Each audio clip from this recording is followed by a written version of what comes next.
morning, everybody. Chester ARP Church Devotional Podcast. We've been gone for a while, but we're back. Romans chapter 7. Just a second. All right. Well, thank you so much for joining us here this morning. Romans chapter 7. We're jumping into Paul's discussion of the law and its connection to sin and what that means and what that means for him. And it's just some really rich stuff here. So here we go. Romans chapter 7, beginning in verse 7. What then shall we say? That the law is sin? By no means. Yet if it had not been for the law, I would not have known sin. For I would not have known what it is to covet, if the law had not said, you shall not covet. But sin, seizing an opportunity through the commandment, produced in me all kinds of covetousness. For apart from the law, sin lies dead. I was once alive apart from the law, but when the commandment came, sin came alive and I died. The very commandment that promised life proved to be death to me. For sin, seizing an opportunity through the commandment, deceived me, and through it killed me. So the law is holy, and the commandment is holy, and righteous, and good. Did that which is good then bring death to me? By no means. It was sin producing death in me through what is good, in order that sin might be shown to be sin, and through the commandment might become sinful beyond measure. For we know that the law is spiritual, but I am of the flesh, sold under sin.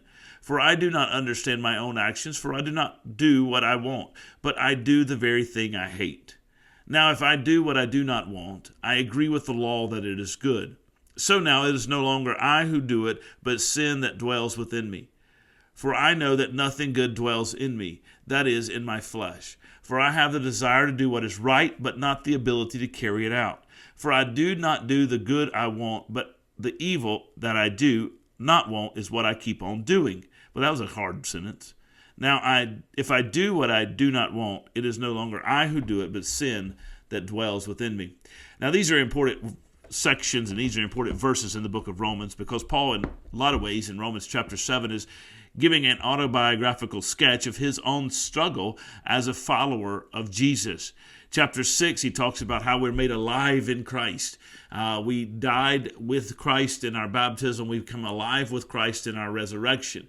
And so we're united with him. And so sin has no power over us. We are no longer slaves to sin, but now slaves to righteousness. And that is a wonderful theological truth through the justification that God gives us. However, our daily lives bear out a different story. We still struggle with sin. We still struggle with temptation. We still fall to that temptation. We still struggle with how we say things, what we think, how we look at other people, how we judge, how we put idols in our lives that are not of God, etc. And so we still have those daily struggles. And so Paul here saying, as a normal Christian, I have those struggles myself.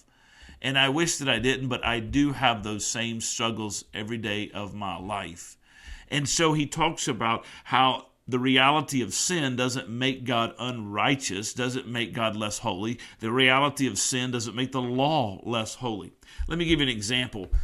You guys all know that there are speed limits on the road, right? We all drive the roads, and we know there are speed limits. And if everybody listening here is either driving or in a car with somebody or on a regular basis, and we know that there are speed limits. And so when I was living in Wales for the first time, I lived in Britain twice in my life, but first time I was living there, I was just out of college, first year of seminary, went for 3 months and lived in Wales. In Wales, and of course all throughout Britain, there is a national speed limit, and there's a specific sign that references the national speed limit.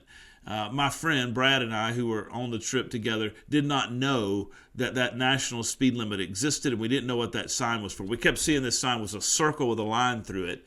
It was a white circle with a white line through it, and we couldn't figure out what that meant. It wasn't about 8 weeks after we were there, we finally found out that sign meant national speed limit. And the national speed limit, let's just say it was 60 miles per hour. I don't know, but it's just 60 miles per hour. So you would be driving down a road and you'd see a sign there that says 60 miles. That's the national speed limit sign. And it meant the speed limit on that road was 60 miles an hour. Now, they don't patrol roads like we do here in the States, but you can still get caught for speeding, etc. And so we're driving down the road for 8 weeks, for 2 months. We had no idea. Were we breaking that speed limit? Absolutely, we broke that speed limit from time to time. That is just part of the fact that we were driving down the roads. We were driving at speeds we felt were comfortable, but we didn't know what that national speed limit was. Does that mean that we didn't break the law? Absolutely not. Does that mean there was something wrong with the law? No. What it means is that we didn't know, and so we were living, in a sense, ignorance and bliss because we didn't know that what we were doing was wrong. Could we have been held accountable? Absolutely, because we were in Britain and we were subject to the laws of Britain. But thankfully, in God's providence, we weren't caught speeding. The illustration is simply what Paul says. I didn't know what sin was. I was ignorant to sin. A lot of people in our lives are ignorant to sin. We know that are ignorant to sin. A lot of people in the world around us, they're ignorant to sin. Why? Because they don't know the law of God. They don't know what God requires. And what Paul is saying in this particular passage is, prior to understanding the law, prior to knowing what God requires of me, I was ignorant. And so he's not that he's not held accountable. He says in Romans chapter 1, we're all held accountable. We're all responsible for our sin. But what he says is, prior to the law, I was ignorant. But once I heard from the law, which was God's revelation of his expectations, his will for my life, then I realized I was sin. It made sin real to me, and I realized I was breaking sin. And then sin caused me to want to break the law more, right? So think about this now.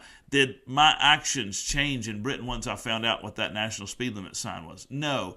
I just knew, right, when I would see that sign, oh, I'm breaking the law, ha, ha, ha, ha, ha. We would laugh at each other. Because we understood, right? Now we just wanted to drive faster than the national speed limit because that's what we do as humans. We want to rebel. And so sin is a rebellion. But what sin does is it makes you want to sin even more once you realize what you're not supposed to do. And so that's Paul's argument. Prior to the law, I lived in ignorance. But now that the law has come into my life, I now know what sin is. And so let me challenge you guys with that this morning. Now that you know the law, the challenge for you, if you know the law of God, the challenge for you is to submit to Christ and walk with him in obedience to him, because the rebellious spirit of sin wants to go out and do whatever we want to do in rebellion to God. So y'all, walk in righteousness today, trust him, and recognize the beauty and the wonder of God's grace. You guys take care. God bless you. I'll see you tomorrow.